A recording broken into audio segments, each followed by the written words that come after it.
বন্ধুরা কি করছো তোমরা? এই যে বৌদি আবার একটা নতুন ভিডিও নিয়ে তোমাদের কাছে চলে এসছে। এই যে কত তাড়াতাড়ি আটাটা মাখছে দেখতেই পাচ্ছ। তাড়াহুড়োর মধ্যে দিয়ে আজকে মাছের তরকারি হবে। একদিকে আটা মাখতে বসেছে আর একদিকে এই যে কড়াইও চাপিয়ে দিয়েছে। তো কড়াইয়ে তেলও দিয়ে দিল বৌদি। এবারে মাছটা ছেড়ে দেওয়া হচ্ছে। তো একা হাতেই বৌদি কাজ সামলায়।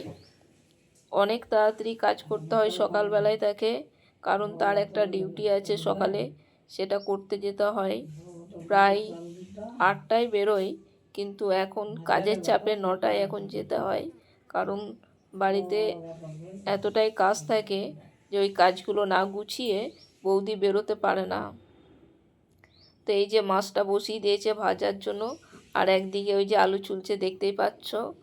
প্রচণ্ড তাড়াহুড়ো এবং আমার সঙ্গে গল্পও করছে কিছুটা এবং হাসছে। তো দেখতেই পাচ্ছ তোমরা কত তাড়াহুড়ো।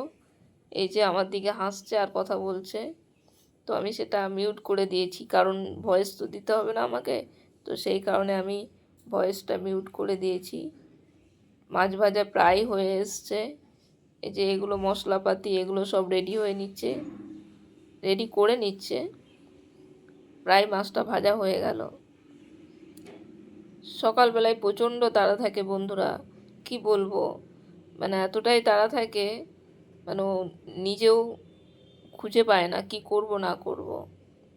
এই যে আলুটা দিয়ে দিল, আলু এবং মশলা দিয়ে এটাকে কষা হবে। তারপর কষার পর মশলা টশলা দিয়ে বৌদি ওটাকে রেডি করে ঝোলটা বানিয়ে নেবে। এই যে টমেটোটা বোনাচ্ছে এখন, দেখতেই পাচ্ছ তোমরা, দেখতে থাকো ভিডিওটা। বৌদি কত তাড়াতাড়ি কাজটা রেডি করছে। আমাকে সকালেই উঠিয়ে দিয়েছে যে চলো ক্যামেরাম্যান, তুমি তো আমার ক্যামেরাম্যান, তো ভিডিওগুলো তো করতেই হবে, না করলে তো পোস্ট করা যাবে না। তো সেই জন্য আমাকে সকালবেলায় উঠিয়েছে বৌদি, চা খেয়ে নাও, মুখ ধুয়ে নাও, তারপরে ভিডিওগুলো তুমি আমার শ্যুট করো। এই যে মশলাপাতি দিয়ে দিল, রেডি করে নিল। দেখতে থাকো ভিডিওটা শেষ পর্যন্ত তোমরা। আর বৌদিকে লাইক, কমেন্ট এবং শেয়ার করতে ভুলো না বন্ধুরা।